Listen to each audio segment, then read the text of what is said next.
Selamat siang, pagi, sore, dan malam buat teman-teman semuanya.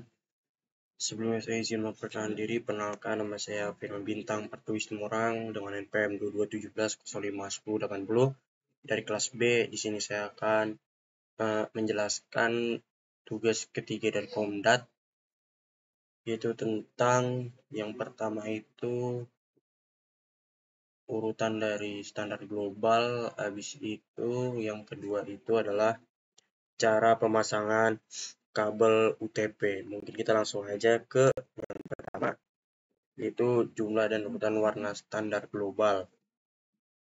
Nah, pada jumlah dan urutan warna standar global ini, kabel itu dibagi dua, yaitu yang pertama ada kabel strike, yang kedua ada kabel cross.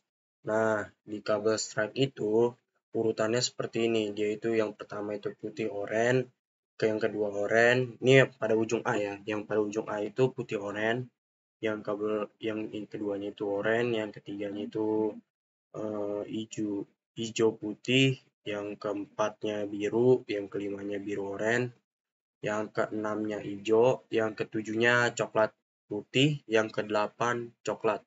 Nah, pada kabel strike yang di ujung B, dia sama aja, nggak ada bedanya yang ujung A dengan yang ujung B.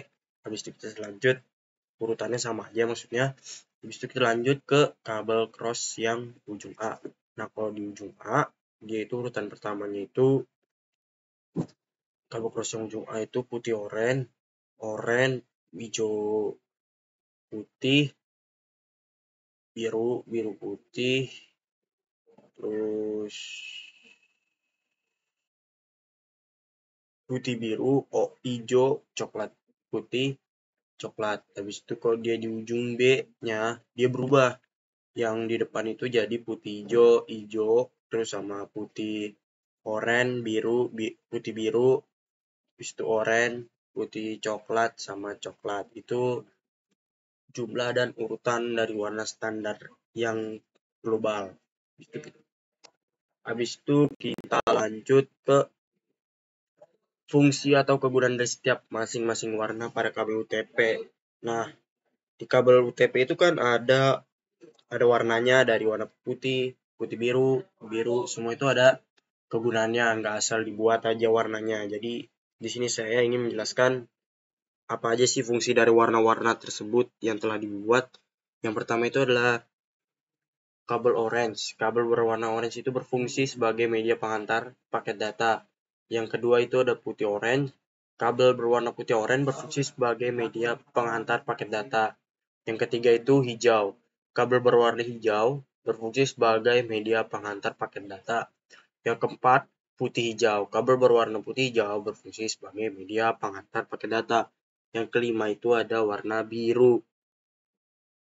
Kalau biru itu, kalau di biru itu udah mulai berbeda. Di biru itu berfungsi sebagai media penghantar paket suara. Nah, putih biru berfungsi sebagai media penghantar paket suara, sama aja biru. Biru sama putih biru.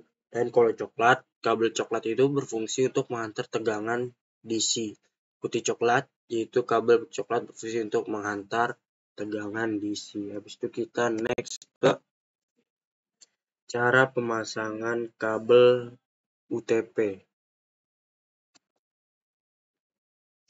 Nah, yang pertama itu yang harus kita lakukan, kita tentukan terlebih dahulu kabel mana yang akan kita buat, yaitu kabel strike atau kabel cross. Setelah kita sudah bisa menentukan kabel mana yang akan kita pakai atau kita buat, langkah kedua itu kupas terlebih dahulu kabel UTP tersebut dengan menggunakan alat pengupas kurang lebih 2-3 cm. Dan kita bisa lihat pada gambar ujung-ujungnya itu kayak seperti dipotong. Nah, yang ketiga itu susun urutan kabel sesuai dengan warna yang sudah ditentukan. Mungkin ini lebih ke misalnya kita milih kabel cross, kan itu udah ada urutannya tuh. Yang pertama seperti yang tadi saya sebutkan, yang pertama misalnya seperti di gambar aja dah, kita ingin putih oranye, terus oranye, putih hijau, biru, biru, terus hijau, terus putih coklat, kan misalnya Ini kita ambil contoh yang sesuai gambar aja. Nah, kita urutin tuh kabelnya sesuai warna yang sudah ditentukan. Kan warna yang sudah ditentukan kalau sesuai gambar ya ini. Jadi kita tinggal sambungin aja warnanya. Oke, habis itu kita next ke contoh 4.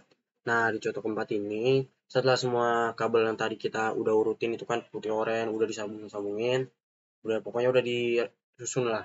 Setelah semuanya sudah sesuai urutan dan sudah rapi, lakukan pemotongan kembali pada kabel UTP kurang dari 1,5 cm. Kita bisa lihat pada gambar, yaitu seperti gambar dipotong kembali kabelnya. Nah, setelah semua kabel tersusun rapi, masukkan kabel ke dalam konektor RJ45. Nah, yang kotak yang lagi dipegang di sebelah tangan sebelah kanan itu kan ada kayak kotak gitu kan buat dimasukin. Nah, kabelnya itu dimasukin kalau udah rapi, kalau udah sesuai itu dimasukin ke konektor RJ45. Yang kotak biru ini itu namanya konektor RJ45. Jadi kalau udah kabelnya udah rapi, udah tersusun semua, dia bakal dimasukin. Nah, selanjutnya itu setelah kita masukin, pastikan semua ujung kabel sampai ke ujung konektor supaya bisa tembus oleh pisau yang ada di konektor nih. Yang ini nih, kalau bisa dia itu tembus supaya uh, bisa masuk sampai ke ujung. Nah, setelah dia udah masuk semua, masukkan konektor yang sudah terpasang kabel ke alat grip tool untuk dilakukan penguncian kabel. Pastikan alat grip tool masih bagus agar kualitas penguncian lebih bagus. Nah, setelah dimasukin ke dalam konektor RJ45, habis itu kita kencengin dengan gripping tool supaya dia pengunciannya jauh lebih bagus. Nggak mudah copot lah kalau bisa dibilang. Habis itu kita lanjut ke step akhir. Yaitu di step akhir itu setelah mulai pemasangan kedua ujung kabel selesai, lakukan pengujian dengan kabel tester. Jika lampu kabel tester menyala sesuai dengan pola hubungan kabel, berarti pemasangan sudah selesai. Di sini kan sebenarnya ada 1, 2, 3, 4, 5, 6, 7, 8. Di sini juga ada 8. Nah, tapi kalau misalnya salah satu warna, misalnya di sebelah kanan ini, nomor 2 itu dia nggak nyala, nomor 2 nggak nyala, yang lain nyala, nah berarti ada masalah di kabel urutan nomor 2. Nah, berarti di situ ada masalah, jadi kita harus benerin kembali. Oke, jadi mungkin sekian dulu video penjelasan cara masang TP, terus jumlah dan urutan warnanya secara global. Mungkin sekian dulu video saya, kurang lebihnya mohon maaf. Terima kasih.